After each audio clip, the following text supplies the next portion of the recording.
ఒక డొక్కు సైకిల్ మీద వచ్చిన రాధాకృష్ణ ఈరోజు వేల కోట్లకి ఎదిగాడు అంటే ఏ విధంగా చంద్రబాబు నాయుడికి బ్రోకర్గా పనిచేశాడు, ఏ విధంగా ఎన్టీఆర్ని దించినప్పుడు చంద్రబాబు నాయుడు ఇచ్చిన సూట్ కేసుల్ని మోసాడో అందరూ కూడా గమనించారు. ఇది రోసయ్య గారు కూడా అనేక సందర్భాల్లో చెప్పడం జరిగింది.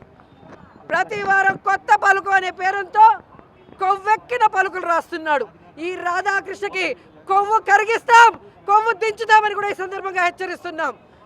ఈరోజు చంద్రబాబు నాయుడు అధికారంలో ఉంటే కుల గజ్జితో అహంకారంతో చంద్రబాబు నాయుడు వేసే అవినీతి బిస్కెట్ల కోసం నువ్వు వైఎస్ఆర్ కాంగ్రెస్ పార్టీ కుటుంబ సభ్యుల్ని అలాగే నాయకుల కుటుంబ సభ్యుల్ని ఇష్టం వచ్చినట్టు మాట్లాడుతుంటే చూస్తూ ఊరుకున్నారనుకున్నావా?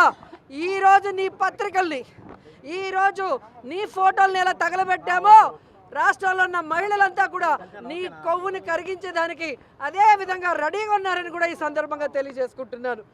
ఈరోజు రాష్ట్రంలో నువ్వు దోచుకున్న దోపిడీకి, ఈరోజు నీకు ఇచ్చిన నీ ఆఫీసులకి, అలాగే ఏవైతే చంద్రబాబు నాయుడు ప్రతిసారి అధికారంలో వచ్చిన తర్వాత నీకు కట్టబెడుతున్నాడో వాటిని కాపాడుకోవడం కోసమే చంద్రబాబు నాయుడు రాసిచ్చే రాతలు రాయటం, చంద్రబాబు నాయుడు రాసిచ్చే బూతు మాటల్ని రాస్తూ విషపత్రికలాగా విషం చెబుతున్నావు.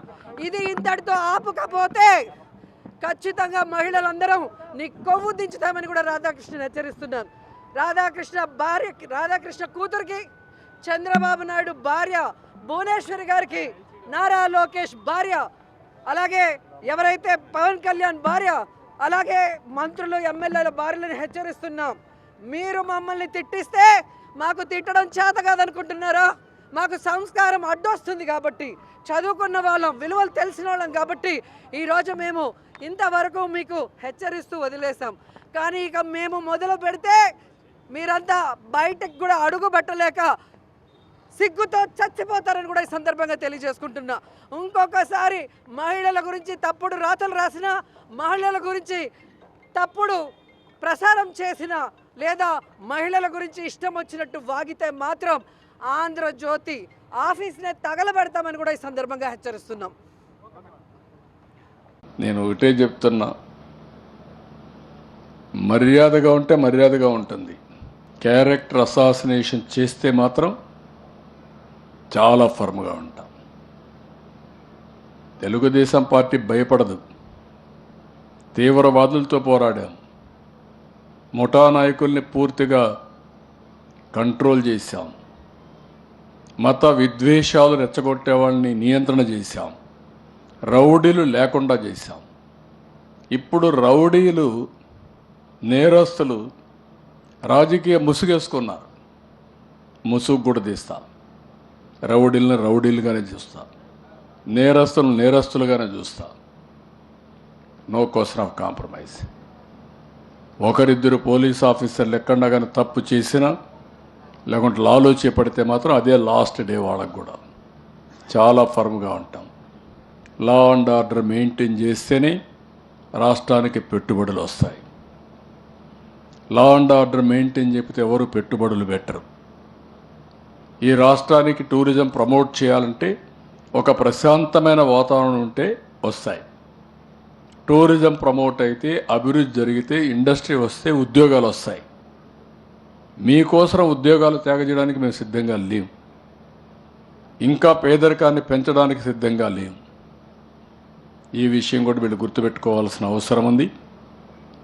మీకు మీ కుటుంబ సభ్యులపైన కూడా గౌరవం లేకపోవచ్చు, కానీ మాకు గౌరవం ఉంది. మీ తల్లైనా చెల్లెలైనా మీకు గౌరవం లేకపోవచ్చు.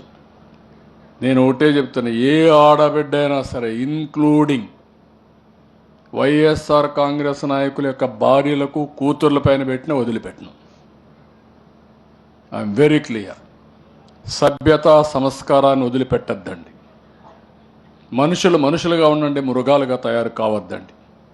మృగాలుగా ఉంటే మృగాలను ఏ విధంగా ట్రీట్ చేయాలో అదే విధంగా ట్రీట్ చేస్తాం. మనుషులుగా ఉంటే మనుషులుగా ట్రీట్ చేస్తాం. ఇది ప్రజాస్వామ్యం. రాళ్ల యుగం కాదు, రాతి యుగం కాదు. ఆ విషయం వీళ్ళందరూ గుర్తుపెట్టుకోవాల్సిన అవసరం ఉంది.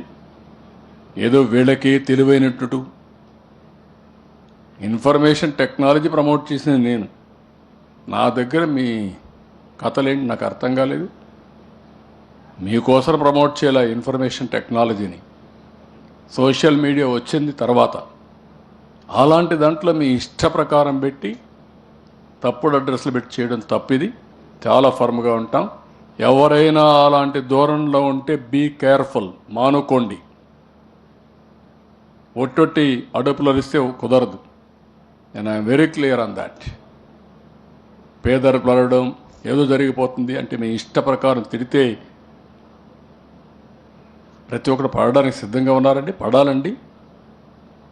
మొన్న డిప్యూటీ సీఎం అన్నాడు, వస్తామంటే కూతుర్లు బోరు నేడ్చారు. Is it necessary? అంత హ్యూమిలియేషన్ అనుభవించాలా మేము? ఏ నాయకుడైనా రాజకీయాల్లో వచ్చింది గౌరవంగా ఉండి ప్రజాసేవ చేయాలని. నేను ఆ మాట చెప్పాను. నన్ను కూడా ఒకసారి మోసం చేశారు, మీకు అందరికీ ఐడియా ఉంది. నేను ముఖ్యమంత్రిగా ఉన్నప్పుడు ఎలక్షన్ సీజన్లో బాబాయిని చంపి గుండెపోటు అంటే నేను కూడా నమ్మా, నిజమేనేమో అని.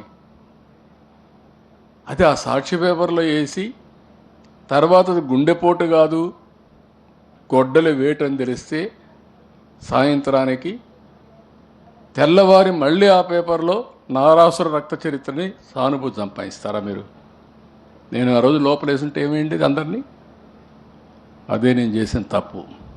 అది నా మంచితనం. ఆ మంచితనాన్ని దుర్వినియోగం చేయాలనుకుంటున్నారు. కబద్దార్, జాగ్రత్తగా ఉండండి. ఎవరిని వదిలిపెట్టం. తప్పును తప్పుగా చూస్తాం. తప్పు చేసిన వాళ్ళు మాత్రం శిక్షించి తీరుతాం, పనిష్ చేసి తీరుతాం. ఎవడైనా ఈ రాష్ట్రంలో తమాషా అనుకుంటే మాత్రం నో తమాషా. అలాంటి గుర్తుపెట్టుకోమని హెచ్చరిస్తాను.